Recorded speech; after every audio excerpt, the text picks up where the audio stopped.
Gawin nyo ting umaga. So kahit sasakyan nyo o hindi, i-ano nyo siya, pagkalinis nyo, i-open nyo lang para yung mga lumabas, kunyari may mga hayop-hayop dyan sa ilalim, sa loob, mawala yun, aalis yun. So yan, technique, ganito ang technique.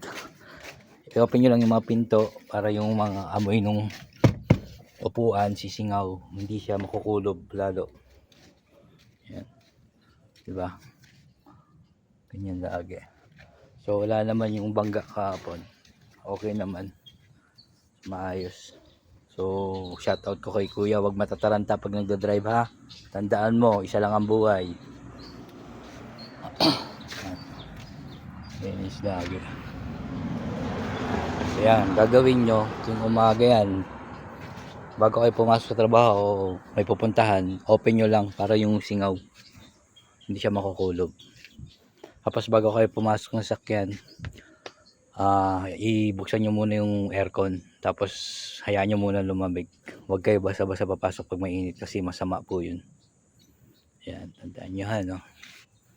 Thank you.